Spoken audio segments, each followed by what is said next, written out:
วแบบสะใจดิแต่ว่าน้องโบนี่โชคดีเนาะแต่ว่าบอบบี้คือว่าโชคร้ายป่ะโชคร้ายเป็นอะไรน้องคือว่าโชคร้ายไม่ตายเป็นอะไรก็ไม่ตายโอ้ยถ่ายเบิ้งอ่ะมันเป็นอะไรน่ะตายแล้วมันบอกกลับมาได้บ่ยังขาเดียวยังขาหนึ่งบ่ลองจะลองใส่ข้าวสารบ้างหรือบ่ฮะจะลองใส่ข้าวสารบ้างหรือบ่ได้แล้วมันตายแล้วใช่เอิญเอาเลิศนะเบิร์นมาบริมาได้แล้วนะเฮ้ยเราบริคือมูได้นะหมอนั่นนะเฮ้ยนี่ต้องนั่งพ้นไปเลยนะแต่ไม่ได้ใส่ได้ยุ่งตรงหนึ่งมากมือนีเรียบร้อยอ่ะคือโดนปันไหนละโอ้ลายเดือนแล้ว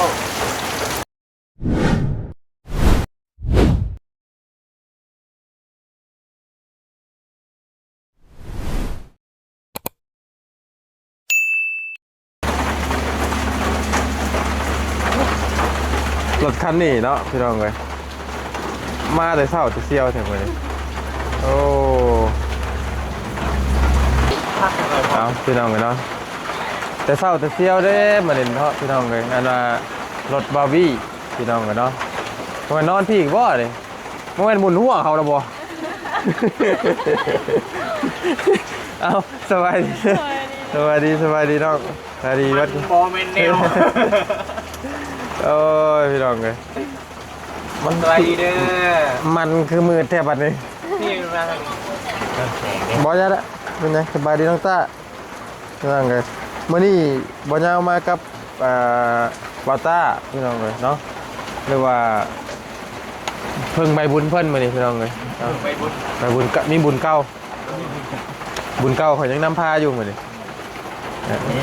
จักคิดในส่วนข่อยมานี่โมยอะไรตื่นใครว่าใส่ว่านี่เขาได้ยินจะว่าไปหาน้องน้อยอันสองคนคำว่าแพงน้อยคำว่าชวนบ่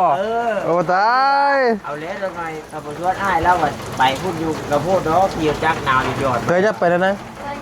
ได้แล้วเบลได้แล้วเบลเคยยับไปโอเคโอเคพี่น้องเลยพอดีบอกย่าว่าจะชวนน้องกระชวนบรรลุพ้นนั่นแหละพอดีคลิปที่เจ้าไปขายกอยมานั่นนะคลิปน้องขายกอยมานั่นเนี่ยที่ว่าเตบดีส่งลงกลุ่มเนี่ยพี่น้องเห็นแล้วก็ให้ความสนใจนิดนึงนะอยากไปเบิ้งเนาะแต่ว่าคนภาคอากาศก็เป็นใจท่านน้อยเนาะสุดและเห็นสภาพคนตกไปนี่แห้งโอ้หัวไม่มีลมบอลนะบ่มีบอลนะเลยนะขัดคนตกอยู่ก็ได้เลยแต่บ่ว่าสิไปจะเชื่อว่าไอ้ฟันแล้วมีผัวบ่นี่ฟันมาไปสัมภาษณ์แล้วนี่ฟันมาเล่าเอาผ้าแหละเราเอาผ้าพันขาให้ผัวเราเจสสิก้าไปอยู่วะไปนะเด็กลองพิสูจน์บ้างอยู่เลยพันอยู่ที่หยุดเว้ยนะเฮาน่ะพันว่ามูอยู่วันบ้านนาคาคือเปิ้นรถจักรลบหมดเลยนี่คือยังก็คือเปิ้นมายกล้อมารถลบบึ้มเลยไปทหารนะบ่ได้ประมาณนั้นพันสร้างพันยังไงอยู่พันมาไปสัมภาษณ์เล่าพันไปแล้วโลเลยยากไปหาคนบริการพันไล่ไปทันไล่พันหน่อยนะเล่นหน่อยกันแต่ว่ามีปากเสียงเลยคนดังเนี่ยโป๊บรู้เด้อโป๊บปะทะเด้อเขาพันบอดี้แล้วเนาะใครอยากสัมภาษณ์เราต้องมีหน่อไม้ไป3 ถุงคนว่ะไปให้แล้วนะมีป่ะล่ะไอ้แต่กำลังเอาน้ำบอดี้กำลังยืนเอาน้ำบอดี้เบ้ามาแบบจักเบ้ายังบ่เข้าหูหลุดรอดออกผ้าพันได้หัวแล้วเลยมานี่ที่นี่ก็เลยจักไปพันแบบใดพันมาแบบพันมาพอเตียงไงกำลังย่อขั้นหมากไปกำลังจะไปสัมภาษณ์แล้วเนี่ยว่าท่านโอ้สั่งพันไอ้เจ๊กับไอ้หมดเลยไปทำกันเจ้าก็ไปป่ะไป แต่ว่าของน้องเมย์กับน้องนิ้วไปก่อนละนอกยังก็ซื้อมันน่ะ ออนซอนน้องออนกำลังซอน อ๋อ ออนซอน อ ออนซอน คุณยิงมาสองเนาะ แม่กูยิงมาซอน โอเคโอเค นี่กำลังตะเพงเลยน้องมันนาหักเลย ไปกันนั่น เป็นตาเพลง เป็นตะเพง โบเด้ นะหักสมอง บอกคืออย่างนอนได้นอนจะใช้มือนอนจะใช้ นอนอยู่เงิน เมื่อนั้นคือว่านอนอยู่นี่ นอนอยู่ดี เรื่องจริงหรือคอนเทนต์ เรื่องจริง โอ้อร่อยดีเนาะ เดี๋ยวบนมือเลยบอกบนมือเลย เพราะตื่นมันก็ตื่น4 โมงไปแล้ว ปันใดเลยเขาบริอยู่น้ำมือนะคำเขาอยู่น้ำชีเสืออยู่ไม่เลยไม่เลยขามาเอาพี่ก็ได้เลย จอดกี้ไอ้ เจ้ายังบุกเจ้าบุจักหรอ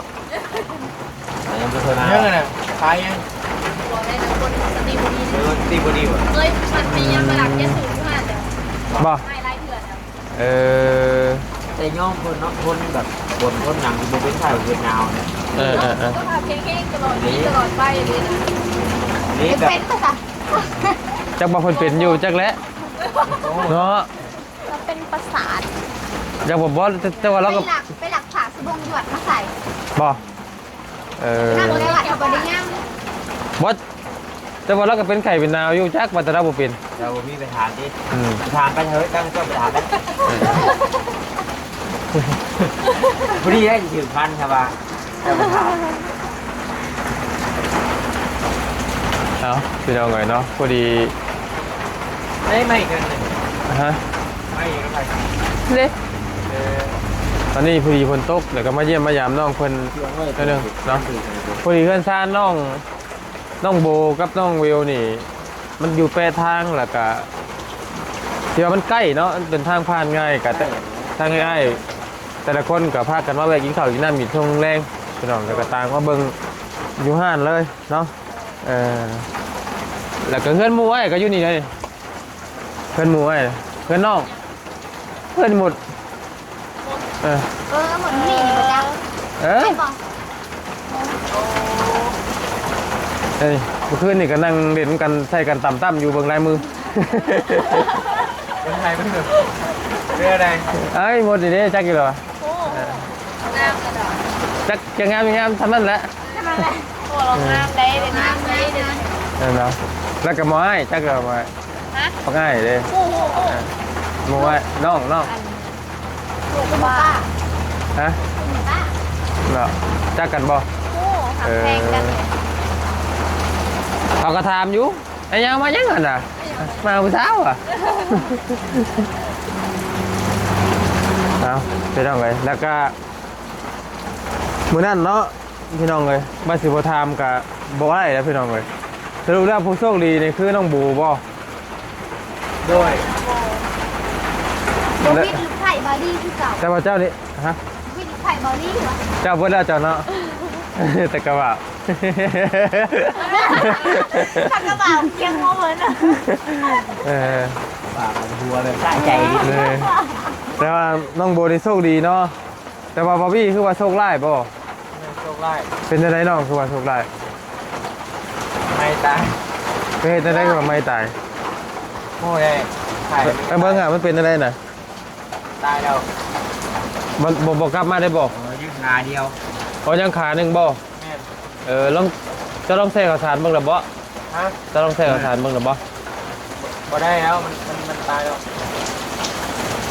ใช่เอิ้น ตายนี่แหละ เอาเด้อนะบ่เอิ้นมาบ่ได้มาได้นั่นน่ะ เฮ้ยเรา บ่ได้คือหมู่ได้น่ะหมอนั่นน่ะเอ้ย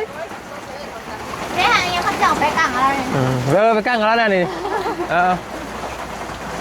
ผม เราอาจจะถ่ายไม่ถ่ายเขาก็ได้ โอ้เราธรรมดาเลยนะมาดแล้วนะเจ้าบูจักยัง ประธานเจ้าเราจะออกประธาน นี่ก็ชับเลยเราก่อน เจ้าพอจอมมิล่าอยู่หันได้น่ะ พอมีลาย เอานับไปตะนับอีกพี่น้องเลยเนาะมาต่อเรื่องไม้น้องคนดีก่อนเนาะไปเฮ็ดได้มันคือตายน้อง ผมดูไว้ถ่ายไปจบเอ้ยมันเขาสร้างให้ตกน้ำเสร็จเลย ว่า หาปูเห็นตกน้ำไปนึงเลย เมนแล้วเนาะ แบ่งแล้วจ้ะไม่ได้เป็นทางดินเลย ตกน้ นี่ต้องนั่งพ้นไปเลยนะ เออ แต่ไม่ได้ใช่ในยุคตรงหนึ่งมาเมื่อนี้เรียบร้อยอ่ะ คือโดนปานใดละ โอ้หลายเดือนแล้ว4 เดือนหรอบอกฮัลโหล5 เดือน แต่ว่าบางทีมันก็กลับคืนมาได้มาอยู่ดิ บอลต้องเชื่อตายในแทงเขาอ่ะ ฮะ เสียงมากให้เรา เป็นปะ บ่มากยังบ่มากดูว่านี่ยังดีอยู่ไม่ดีอ่ะอ๋อเนี่ยแล้วกูกระจอกอ่ะ โอ้ยจะจองเรานะ ชีวิตนี่ไม่ได้ต้องมัดได้เลยไม่ ลึกไหนลึกสิมไหนเซิน ถ่ายนั่นไปไหน ไปเดี๋ยวพี่ฮะเอาอยู่ เบลเคยไปนั่งที่กันเลยล่ะน้าบาบุญสารวัตรทำสิกินป่า เนาะ เห็น แห้งนี่เขาไหมนายเขาปลา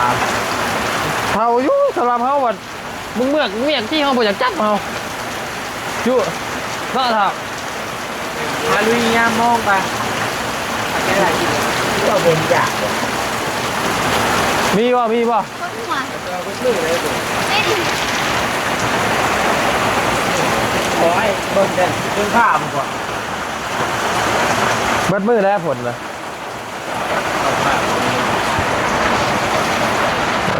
เอามาต่อกันได้เลยพี่น้องเลยตอน ใส่น้ำเลย เพิ่งไปบุญบ่ มันนี่มีเลยนะแล้วไม่มันบั่น แต่กระบาบเนาะไอ้ไม่ยังบริบูรณ์เนาะ ไม่ตายละพี่น้องเลยไม่เนาะ ตรงตะบี้ตายเลยตายแล้ว ตายแล้วนี่นะ จะไปกระดือเกินกว่าคือตายผมตาย แมนมันบริทนกับนั่นไหน บัน แค่ละอองมันคือเดือด จับเขาดิแข่งผมเป็นมือวะเขาเป็นมือขึ้น โคตรละเอียด ถ้าเราไปหามาเคาะเหงื่อออกรถ แต่ถ้ามันมือมาจัก ฮะ เพราะว่านี่ของน้องคนกันยังว่าตกน้ำยัง แม่จุ่มน้ำไปนี่ ของเจ้ากับธนทรมือกันจักนะ มันใส่กับคนนี่เนาะ โอ้แนวมันแหล้วเนาะ ข่อยก็ยังบัดไปทีนึงไงได้บอกมาแล้วพื้นเฉยโอ้ยานว่ามันไก่เห็นใจอยู่เนาะ อันน่ะจักรล้านไทยประวานนี่นะ เลยเนาะไก่กล้องใส่ก็เตยไปเตยชื่อ ฮะ จักรล้าน 36 ล้าน ล้าน2,200,000 ชื่อใคร ไอ้ยาของเรามันตัดเลย ก็แต่เท่ายิ่งมาจือเลย 36 ล้าน 2,200,000 ทองแสน12,000 72 72ใช่ปลายมันน่ะ เนาะเอากลมๆนึกว่าเนาะ บ่ปลายมันกลับมาว่างวิ่งไปหนีก็เฮ้ยดี อยู่เงินประกาศถือมาแล้ว ดีใจน้ำเนาะ36 ล้าน 200,000 272,000ตกอยู่ประมาณ50,000บ่ 50,000 กว่าบาท 50,000 กว่าบาทเนาะปาโถ ปลาขัดปลาเนี่ยด้วยปลาแบบใจนี่ ปามันเป็นได้เคยเงินนะ50,000นะบ่เคยจะคือ มานับดูครบอยู่ นับแล้ว นับเลยบ่ โอ้โหก็จะเกิดมาเคยได้อยู่บ่ นับไม่ด้วยยังไม่เห็นยังบนรอบเก่าเลย ใช้รางวัลน่ะรางวัลบ่วี่น่ะรางวัลอยู่ไสฮะรางวัลเลยหอมเลยโอ้ยน้องนี่รางวัลในนึงแน่บ่มีอย่างบ่ต้องมีแม่ยังไงหน่อยกันเนาะป้าอย่างนี้ป้าอย่างที่มันไทยแล้ว ย้อน ป้าผมรู้ตัวเลยนะนี่ บอสยังไงหน่อยกับโมเมนต์วันรางวัลจูบหอมอย่างล้อล็อก เฮ้ยเป่ากินเด้แต่ เด็ก รางวัลต้องรางวัล ในนั้นแหละ ตำเจียวพริกบีบน้ำใส่นี่เอาขับเลยเต็มรถนะก็ ไอ้มีหน่อไม้มาดิพระเจ้าต้อง ว้าวคนวะ พระเจ้าต้องถือทุกคนได้ท่านถือพันเลยต้องถือแก้คนก่อน ไปแก้คน เออ พันเลย จับไปได้จากโน้ เลือกถามเดียวมา เสียงกระชิโยเงียๆแล้วเพื่อนเด้อ จะบอกอยู่ทางกะทีเพื่อนน้อยว่านี่อยู่ในคิดโอ้โห เฮ็ดกับข้าวให้กินข้าวมื้อเนาะดีแล้วเนาะ โอเคแล้ว โอเคแล้วบ่พอใจอยู่บ่ล่ะ พอใจ แม่นบ่ น้อยแบบโบวางคนตอบแทน บ่ร้อยดีนะ น้อย พาเด้ว่าหยอกเลยพี่น้องคนก็ต้องเยอะ ดีใจแล้ว บุกนั่นอยู่รถอยู่เดือน บ่ได้บางกันนี่เนาะดีแล้วเนาะน้องโบดิบ่ได้บางน้ำตัวเราบ่บางนิดนึงก็ได้หรอก บางแน่นนั่นเอง เจ้าคือว่าเป็นแหกคารองเลยบ่คือว่าแล้วหมดเงินเฮาเนาะ โอ้ผมแม่งเงินกับตีเนียนด้วยแหละเปิดวิวเนาะ ทำทาได้บ่ ทำทาได้แม่คนบอกอย่างที่ได้น้องเว้ย เพิ่นได้บ่สวยโอกาสบ่ ช่วยกันผมบอกว่าให้เป็นกระดองเลยได้ไหมจ๊ะ สวย เอาเรื่องเลย สวยโอกาสเลยแล้วปานนี้นั่นน่ะป้าเนาะรายได้เติบได้เนาะสุดหลังคาเนี่ยคือจะได้อยู่สุดหลังคา แม่ที่แล้วก่อมันยังเหลือ40กว่าล้านเงินน้ำเมารวมเงินเก่า2 ล้านไปเนี่ย รายหัดกอฮอดเดียวกันเลยเนาะฮอดโบกคุณจักบอก เดี๋ยวมันก็จริง ตอนนี้น่ะทางเทคานเรียบร้อยแล้วบ่พักหักแล้วโอ้ยน้องบ่คักแต่ฝนนี่นะเฮาน อกแล้วนี่ ว้าวคือขี้ข้านบ่แท้ จะขู่อยากไป ทำได้เลยทำได้เลย อยู่มีแต่คนอยากไปพุ่ง อยากไปไสดอก เอาที่ไปค่ะเขาที่ไปกัน ไปนอนบ่ ไปวัด ไปวัดไส ต่างหมู่เสียอยู่บ้านคนเสียอยู่บ้านเนี่ยไปเฉย มื้อนี้บ่ เสียภาษีแล้วของ ว่านี่ เป็น เป็น เรื่องไปทำเราเพลงเขาเนี่ยเรามาตั้งรถเขาเนี่ยแล้วกล้าให้ด้วยนะกล้า ไม่เท่าใหญ่ ใหญ่ ก็บ่แพงไปซ้ายเนาะที่เท่าแซนแล้ว แค่กว่าบาท เป็นแซนแล้วคือเล็กน้อยเขาดมทำดู กับพิเศษอยู่เจ้าน่ะพิเศษกับหมู่อยู่หรอกเชื่ออยู่หรอก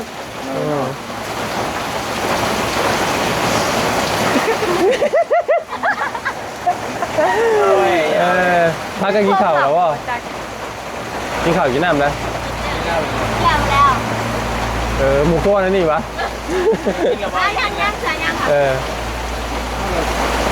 กินเลยกินแล้วว่าจับอ่ะ ยังเลยตอนที่11 โมงไปนี่กินข้าวอีก2ทำเท่ากินแล้วเท่า อันว่าเพื่อนนี่มีหมองส้นหมองเดียวนี่บ่เฮ้ย ประมาณนี้เรื่องทางกล่องนี้เงิน ผ่านทั่วเลยนี่ไม่เหลือทุกนะทุกกระท่อมไม่เด้อมาพูดอยู่เด้อแต่กระท่อมใหญ่แหมใหญ่กว่าเก่า นั่นแหละกระท่อมทั้งหน้าเลยเพชรทำนี่ก็ได้ข้างหน้า อ๋อนี่เป็นพวกนี่ เพราะเฮงอยู่เลยพี่น้องเลยได้อะไรกับปลาได้อะไรปลากระลงแหละรอบนี้นะ ปลาลง ปลาลงหรือปลาบืนเฮ้ยนี่ บืนลงพ่อมาแล้ว ทั้งลงบืนเนาะ บืนลงแล้วแต่กระเดือนที่2ก็ลงใหม่ก็เบิดแล้วบัดมาเก่าอะไร เพราะปลาหน้าบุญสารวัตรน่ะกินเต็มเนาะมาแบบโบยูเนาะเนาะ เป็นห้องบ่ มันเป็นห้องแบบมันแบบแต่หน้าไฟกับมาร่วมอยู่หน้าเราอยู่นะ แต่ขนาดหน้าเข้าก็ยังน้ำหน้าให้ใหญ่นะเต็มที่ปาก ถ้าเราอยู่นี่เว้ยไม่ยากหรอกเอาปลามากินได้นี่กัน ปิ้งเลยเนาะ ได้อยู่บ่บุญมันหลายเนาะ ได้กินกันหน้ากิ๊กกันเลยนะเพื่อทางไปโผล่แล้วเพื่อ ที่ก็หน้าบุญสารวัตรบอก เอาหน้าตัวสวยเห็ดเลยสวยหน้าตัวใหญ่ ได้อีดอกกันเอง หน้าเขาอินนะบ่ะ แม่น เขาทงบุงแดงไงเด้ทงหน้าบุงแดงทงหน้าเขายุกเด้หน้าประตูคอยลุ่มหน้าโมลี่ลงไปเด้ แม่นนะ ว่าเมนได้กำถ่ายแต่เด้หน้าแบบข้าหวยนี่หน้ากระบุนข้าหวยนะคนละข้างนะคนละข้าง ผักของเจ้าคือแจ้งวะ แจ้งบ่ไหนจะซ้ำๆกันเด้เนี่ยโอ้ แยกกันนะนะ ว่ามันเข้าเส้นเดียวบ่อนทำการ บ่ นะเด้ว่าสิจะถูกอีเท่าก็บ่ได้บ่จัก เป็นน้ำเค็ดบ่เนาะ นะเช็ดอยู่บ่ต้ม เช็ดจุเราถามไหม ต้มเพิ่น ไปถามเบิดเลย เบิดเลย ยังมีน่าถาม สายพึ่งบารมีก็ยังสิถามมันก็ถามอยู่ บอกมาใหม่ช่องที่ได้ว่าอะไรเนาะ บ่แล้ว ไปไหนพี่ ฮะ ไปไหน หาก็ออกมาจากบ้าน มาบ้านจะมือไหน มาได้2มื้อแล้ว2มื้อ3มื้อ ญาติหมูมาหาใช่ไหมไป ก็ อันนี้เด้อ พี่น้องเลย ประธาน แม่นเดี๋ยวถามเว้ยเห็นบ่ถ้า ปกระดาษนั่นเนาะก็ ถูกที่นี่บ่ได้เห็นบ่ ไอ้ตุ้มเด้อไอ้ตุ้ม แนะนำช่องยูทูบให้เฉย ปู ผู้ต้น ปูตุน ๆเข้ามาฟัง ใหญ่ที่สุดประธานป้องอยู่ของเราติดตามเด้อ ชื่อช่องยูทูบของนายจำได้ดีเป็นต้น ยอดล้านซับเลย โอ้ยบอกขนาดนั้นสิ ฮะตัวไทยประธานป้อง ตัวไทยล่ะตัวไทยเต้น้องปัจจัยปริมาป่ะ บ่เป็นคนง่ายหรอกคือมื้อนี่ ว่าอยู่ไฟรถคิดว่าเราอยู่พี่ว่ะแรกว่าเมื่อดีที่ เนาะ อายุมันหนักจริงนะตัวอันนี้ก็ แม่นล่ะแม่นปาก คนดังเลยคนดังเลย ปัจจัยละลายเนาะจะป้องกันกับทางอันนี้พี่น้องเลยแบบใช่ครับเป็นแต่ที่ได้ดงอยู่บ่อยู่คนน่ะ เอาลงล็อกลงนั่นเนาะหาที่11โมงนึง บ่ดึกเด้ ฝนน่ะพี่ลึกอยู่นี่ฝน แต่ว่าไปเจ้าก็สิถ่ายได้บ่ นะ กันจ้องถ่ายได้อยู่ ตั้งนอนแล้ว แต่ว่าบ่โทษชุดไปแบบนี้นะ แต่ว่ารถบ่ต้าไปได้อยู่ค่ะอยู่บ่ ได้บ่เนาะ ทางมันจะเป็นทางอะไรเลย บ่แต่ว่าฝนตกแห้งดีสิกับบ่ย่านเนาะ เขามาหาทางนอก ทางแดง แต่มันก็เป็นทางแดงแบบก็น่าจะได้อยู่บ่ล่มหรอกแต่ก็เบิ่งตัวจริงอ่ะแหละมันเป็นทางหินอยู่ทางแดงหินเหมือนแบบคือแดงหินด่าเลย ไม่ได้ลมนะว่าใครอยู่ โอ้แต่ว่าฝนตกที่กับบ่ไหวกันแล้วเป็นจังไดนี่ฝากก็บ่นอนนั่นแหละพี่น้องเอ้ย บ่ตัวเองเนาะมือนั่น จะบอกให้เขาในเนี่ย ได้แล้ว แม่จะบอกเขาได้นั่งหรอนั่งไว้ นี่นี่ เขานั่งได้ได้ไอ้ ฮะ นะ ไม่ขอนั่งได้ได้ผมเกิดไปขอนั่งได้ ได้แล้วนี่ก็ได้แล้ว ขึ้นนับขึ้นเลยแบบนี้ก็มันเข้าที่ นางนอกได้บ่ได้เป็นหยังดอกไม่ว่าจุงเจ้าจะเข้าบ่คือว่าน้ำไหลเลยเนาะน่ะ เอ๊ะตกกระไฟก็เด็ดมาเลย ยังเลยเนาะเป็นน้ำมักแรง อ๋อพี่เผากันเนี่ยแล้วรถก็นะมาเป็นคนแล้วกันเลย เป็นน้ำมักแรงก็คือว่า สีโลกล่ะคนได้ของเราเลย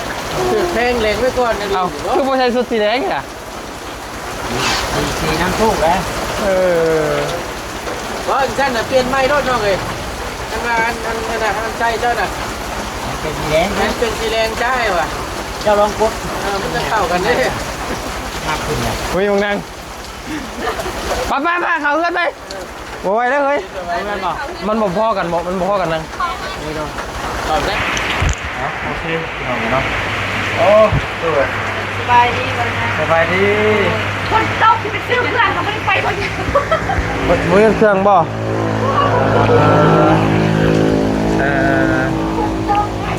เทคานเนี่ยเรียบร้อยแล้วเนาะ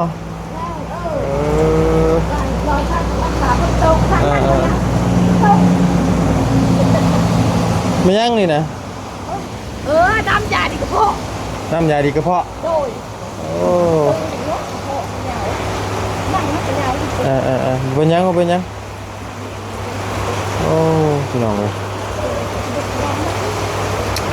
ฝนตกคักตรงนี้เนาะโอ้จนมึงมีมึงนั่งพี่น้องเลยเนาะ เจ้าพาชิ แล้วฝากบ้านได้พี่โต ว่าต้องไปทิ้งทำไมปัญญาโมบายเนาะเจ้าไม่ละว่าไปกันอื่นที่น้องว่ะ ฝากบ้านแท้ เราไม่เคยกันปัญญาโมบายทั้งหมด บ่ พี่น้องเนาะ สวยอันนี้แล้วก็เมื่อสวยตั้งนั้นแน่บ่ยาว ส่วนทางไหนอีก ข้างหลังอันนี้ ข้างหลังเป็นอะไรข้างหลัง โอ้ยก็เป็นอะไรเลยอันใดก็บ่มีอันใดก็ขาดสิเบิด อืม เพื่อนก็สิไปเบิดเลยเพื่อน เอา ก็ ไปไสบัดนี่ เบิดเลยบ่นอนก็หัว เอ้า โอ้ยว่า พวกก็หาในจิกเอา มีแต่เอาโอ้และโต่ง เออน อนมันเอาโอ้ขึ้นเพิ่งหัวมือ บ่ เลย เออ เฮ็ดบ่ได้นี่ว่าอาศัยว่าหาเงินก็บ่พอสิได้ เราทางว่ากันมื้อหน้ามื้อใดเข้าไปเบิ่งเนาะ โดย เออ ไปโผล่จะอ่าน เออเดี๋ยวกัน สวยก็ได้ไปนอน มื้อใดจะสร้างสิมาเฮ็ดต่อนี่ สักเจ้าเท่าไหร่ เออ คนรู้สักเจ้าก็ตกเขาว่าเป็นคนตก ได้ เขาก็สิดำเนินต่อนันทา เอ ขา อ ทอดอีกคนตายรถตามอีก เออนี่น้องคนว่าอยู่ เออ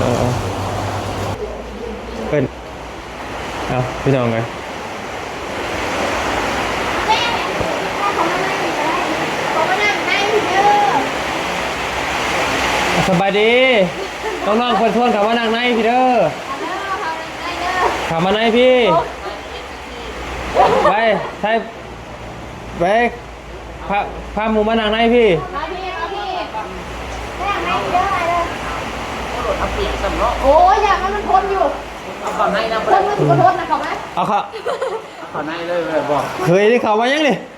เอาหมูภูเขามา หมูยังโลกอยู่กัน นะครับต้องแบบเก่า ไปใช่ปะเขาเดี๋ยวเนาะไป ใช้ไปใช้ พุ่นนั่ง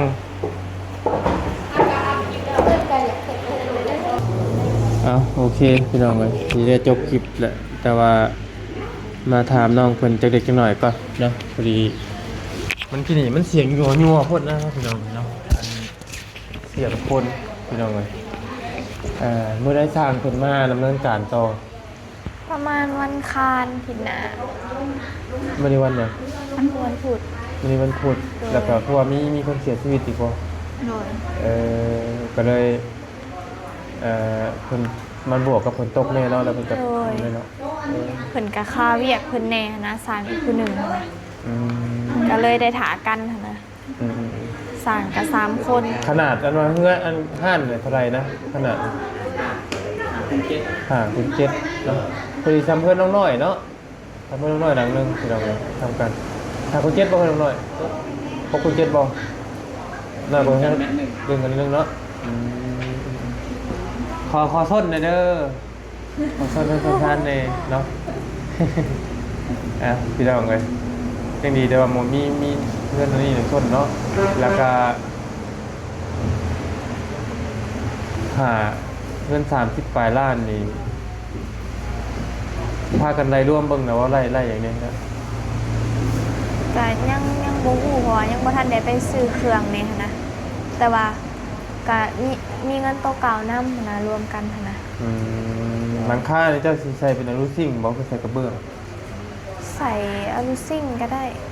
ใส่อลูซิ่งเนาะ เลย แต่ว่ากระสีนิดนึงพี่น้องนะอลูซิ่งกับอีกไรแต่ว่าถ้าสิใส่กระเบื้องเนี่ยต้องโค้งมันต้องเนินนะพอมันจะมีคนมันน้ำหนักมันสิกว่าอลูซิ่งทำมาใส่กระเบื้องอ่ะเนาะเราตานักเพราะว่าในเฮือนอ้ายนั่นโอ้โหบ่ใส่ไปแล้วเนาะบ่ใส่เห็นบ่อยู่ของมาเวลเห็นบ่ในเฮือนอ้ายเห็นบ่ ตอนแรกแม่นอยู่เฮือนครัวที่ว่าเช็ดเฮือนครัวก่อออกไปนะตอนแรกน่ะใส่กระเบื้องแล้วก็บัดนี้หลังคามันบ่เพิ่นสร้างบ่มาตรฐานเฮ็ดบ่มาตรฐานแล้วก็เลยพึ่งออกเบิด เป็นไง เฮ็ดใหม่มันโยดเด้มันหนัก โอ้อันตรายตกสิบวัน โอ้ ตายเลย ไม่เท่าอยู่นำบ่รับบ่ยามฝนตกน่ะยามลมมาน่ะมันหนักได้นะฮะ เปลี่ยนเป็นอะไรสิ่ง เตรียมเป็นที่หากแต่คือว่าได้เวลาฝนตกนี่เว้ากันบ่ได้ยินตุ้มว้าก็แล้วพี่น้องเอ้ย เนาะได้ยินอยู่ ได้ยินอยู่เนาะ มีวิธีเดียวใช้ในการเก็บเขียงนะ บอส เป็นสาร ติดลายสั้นเอาทุกคนเอาเกิดเราสองสั้นบริปันได้เลย เป็นสีบ่ เป็นแล้วเงินเจ้ามัน2สั้นเนาะ ใส่ เคย ชวนกัน เค พ่ ย อ 11ตันอีก เพื่อสิหัวตัวว่าตัววิเป็นน้องมากก็เป็นไงเออแต่ว่าไล่แล้วเนาะพี่น้องไงแต่ว่าไล่ร่วมเบิ่งกะหลังคานี่พอแล้วค่าสร้างก็พอแล้วก็อาจจะพอ พอบ่อย หึคือจังหวะก็คือบ่ให้เพิ่นเหมารวมเลย ตอนนี้นะได้สนุก รวมทั้งหมด 42 ล้านปลายนี่แหละรวมทั้งตัวเก่านำนะเงินนะ ประมาณปลายไป70,000หอดเลยเนาะ 60,000 บาท 6 70,000ผู้ใดได้อยู่ได้ หอดบ่ถึง60,000ปลาย 6ปลาย6 กับ7นี่ได้ปะ เบิ่งตัวจริงบ่เฮายังสิได้ไปซื้อเครื่องอุปกรณ์หยังหั้นนะ เออแต่ว่า 62,000 62,000บ่ ได้ทุก8 คือ เบิ่งตัวจริงเนาะแต่ว่าความหมายก็คือเฮาบ่อยากจ้างกระจอกกระแจกความหมายบ่อยากจ้างหลายขั้นตอนนะเขามาเขามีเงินก้อนเป็นก้อนใส่รถแต่ทางเพิ่นรายรวมรถนะถ้าว่าเฮาจ้างเป็นกระจอกกระแจกอะมันสิกินหลายตอนเนาะค่าสร้างค่านั้นค่านี้เพิ่นสิกินหลายตอนนะ ลองซื้ออุปกรณ์มาเพิ่มเนาะ แม่น เรืออะไรเรือต้อง ผู้หน้าเพิ่นบ่ได้เนาะผู้หน้าก็ฮู้ว่าเพิ่นบ่ได้อย่าหรอกที่ไหนก็แฟนเจ้าเฮ็ดเอาเองเนาะให้แฟนเจ้าเป็นคนเคลียร์เองพี่น้องเอ้ยเนาะเนี่ยมันเหลือมันหยังก็แปลงเมืองพี่เด้อปูนนะสิเมื่อเทนะว่านี่ โอ้โหเพื่อนเฮงดีฝนตกเฮงชิงพอพังอยู่แบบมันเศร้าพุ่นมันเศร้าพุ่นแล้วกับป้าต้องไปบ่ได้เลยเนาะ เป็นคนเอาดินในเฮือนเฮาเด้ในห้านเฮาอ่ะ ดินยังไง ดินก็ถูกมาดิ มีบ่ เอ้าอุ๊ยดิจ้ะ โมเมนต์ดินแดงไหน ถูกในห้องน้ำนะ ดินจี้จ้ะ พวกดินจีนยังก็แล้วอันดูเป็นคนเอาแล้ว โปปันได้แล้ว